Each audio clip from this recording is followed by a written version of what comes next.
never heard of Sanfilippo syndrome. I never had. It's a terrible disease also known as MPS, and it's 100% fatal 100% of the time. But the most devastating part is the victim that it claims. I'd like you to meet one child of Sanfilippo, Ian Adams. With relative ease, Shelley Maddox gives the prognosis of a disease. So they say his brain will go completely before his body does, which is not a nice prognosis for him.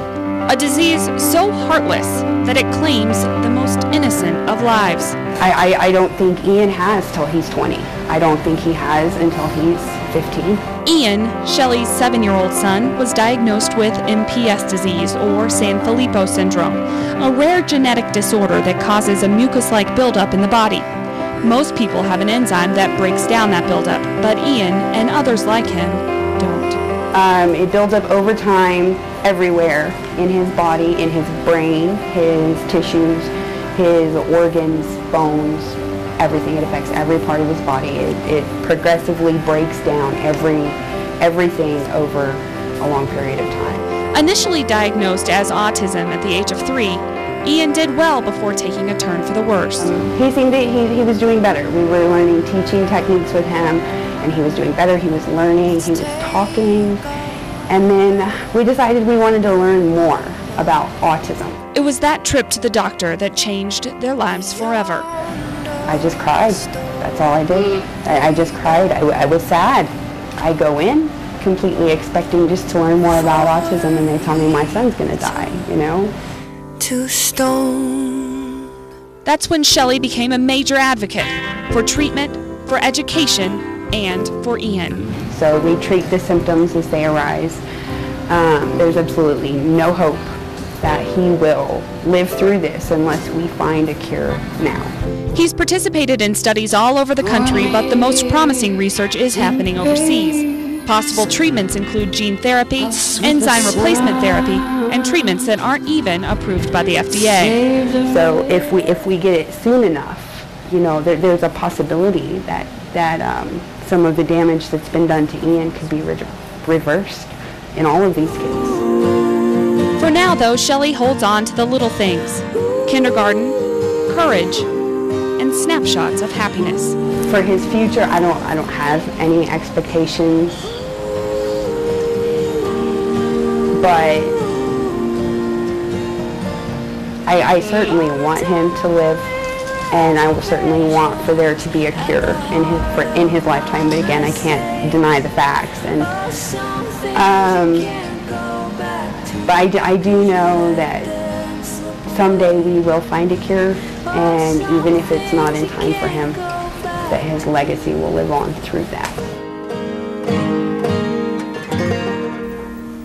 All right, if you'd like to help Ian, you can do so this weekend. Here to tell us a little bit more about the Route 66 Roller Derby event is, okay, this is Doc. This is Shelley, also known as Jersey. You want to introduce everybody else, Doc?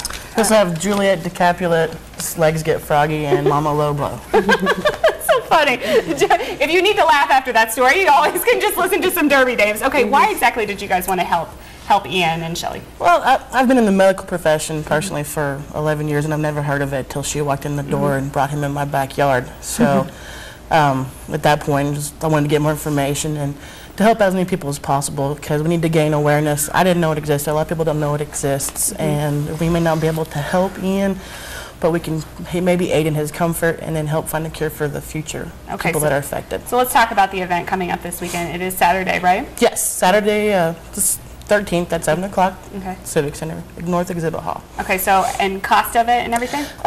Cost is $15 at the door. If you contact your local roller girl, you can get a discounted ticket. We'll give you a voucher to turn in, and it will save you about $5. Okay, fantastic. So. Now, Shelley, I know roller derby means a lot to you. Going through all of this has been a huge, tremendous help for you, right? To just be able to go and be a part of this group, right? It is. It's frustrating raising a sick kid, and I'm just thankful that all of these ladies have been more than willing to let me take out my frustrations on them. So let's talk about roller derby. What are you going to see when you come to this show? Well, you're going to see a bunch of girls that are really evenly matched. We're going to be going around in circles, beating each other up while we're trying to score points at the same time. Can you briefly, in about, like, let's say 30 seconds, give us the premise of roller derby? Pretty much roller derby, you got 4 blockers, 2 jammers. Jammers go through the pack. Every opposing person that they pass is a point. And in the process, you're going to see shoulder hips, hip checks, and then chest blocks. Nice, nice. And that's totally legal and encouraged. Absolutely. Just no elbows. Yeah. Have y'all all done it a long time? Yeah. 2 years. Oh my gosh. And you 4 years and you come off with a lot of bruises, right? Oh my goodness. I'm way not too soft for it. But anyways, this is a great cause. Go out and support the roller derby girls, support Ian. And if you have any questions, what's a website that people can go to for Ian's? Well, help2saveourkids.com with a 2 in the middle, number 2 in the middle. NationalMPSSociety.org. Okay. Team Sanfilippo.org. You can do a lot of stuff to find just out how to Google help it. these kids. Just okay. Google it. Well, we sure appreciate you, and best of luck. It was great to meet Ian. Thanks, Nice guys. to meet you. All right, coming up, we're going to have a look at your news headlines. Stay with us.